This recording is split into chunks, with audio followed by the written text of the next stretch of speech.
Bonsoir à tous, j'espère que vous allez tous bien.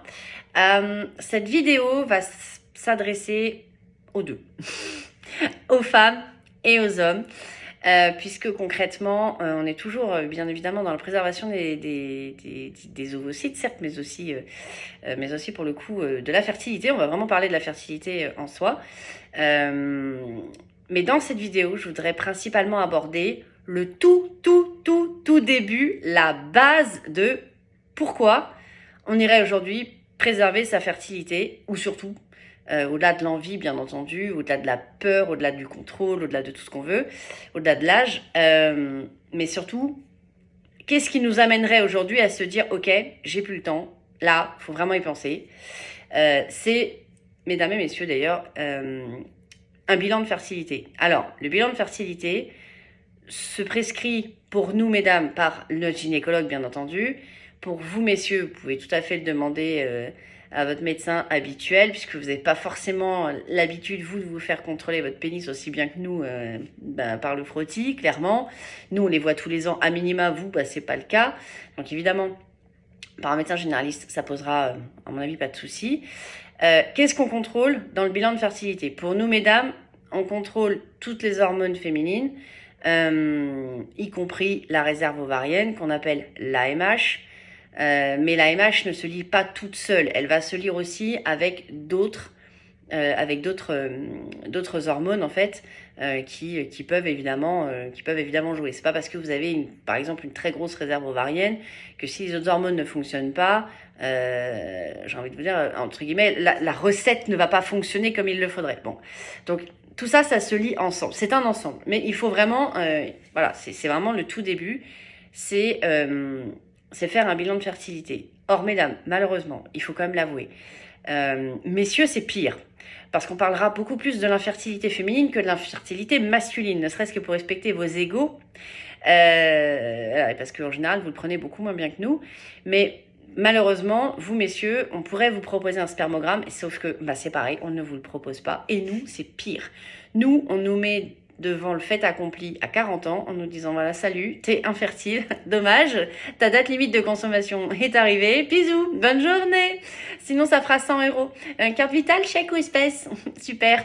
Sauf qu'en fait, on nous propose pas à aucun moment de notre vie de femme, on nous propose pas en fait le bilan de fertilité. Mesdames, si vous ne pensez pas à le demander, si vous ne pensez pas à demander à votre gynécologue au moment, par exemple, de faire un frottis, au moment de faire je sais pas, d'aller chez le généraliste parce que bêtement vous avez fait votre vaccin Covid, vous avez fait vos rappels de vaccin, enfin tout ce que vous voulez. Si vous ne pensez pas à le demander, les médecins ne vous le proposent pas. Or, c'est le tout début, c'est vraiment la base de base. C'est regarder un petit peu où en sont vos hormones, où en est votre bilan de fertilité, où vous en êtes. Est-ce que clairement vous avez le temps? Est-ce que clairement vous n'avez pas le temps? Parce que oui, messieurs, parce que oui, mesdames, malheureusement, vous pouvez être infertile à 25 ans. Il ne faut pas oublier ça non plus. On parle toujours de l'âge limite, je vais dire l'âge légal, mais c'est presque ça, de l'âge limite à laquelle, bien entendu, on va devenir plus ou moins infertile, la ménopause, 45, 50, tout ça, on le sait. Tout ça, j'ai presque envie de dire, c'est rentré dans les mœurs. Mais votre génétique peut aussi faire que, en fait, à 25 ans, il vous reste une réserve ovarienne aussi faible qu'à 45. Et qu'est-ce qu'on fait, en fait? Et bien entendu, plus vous allez avancer dans l'âge, et moins ça va le faire. Ça, c'est sûr et certain. Donc, je vous invite grandement, et pour cette base-là, à demander un bilan de fertilité. Le bilan de fertilité, c'est quoi? C'est une prise de sang. Ce n'est pas un truc extraordinaire. Et pour nous, mesdames, un comptage de follicules. Comptage de follicules, comme vous le savez, ça se fait par une échographie avec votre gynécologue, qui va juste contrôler et mesurer le nombre de follicules que vous avez. En fonction évidemment du nombre de follicules, vous vous doutez bien que ça va déjà à peu près déterminer votre réserve ovarienne. Ça va pas tout faire, mais ça va un petit peu jouer. Sachant que quand même, n'oublions pas, votre réserve de follicules va osciller, va un petit peu évoluer en fonction de vos cycles. Par exemple, chez moi, un cycle j'en ai 9, un cycle j'en ai 11. Donc, un à 2 près. Quand on en a 11, j'ai presque envie de dire, c'est pas grave. Quand on en a 2, c'est un petit peu plus emmerdant. Donc, voilà. Clairement, je vous invite déjà à commencer par ça. j'ai presque envie de vous dire, c'est le chemin le plus court et c'est le chemin le plus rapide pour commencer déjà à pas trop vous faire des plans sur la comète, savoir où on en est.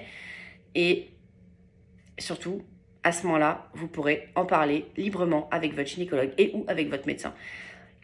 S'il y a des gynécologues qui passent par ma vidéo, s'il vous plaît, messieurs, s'il vous plaît, mesdames, commencez par proposer 10 bilans de fertilité à vos patients.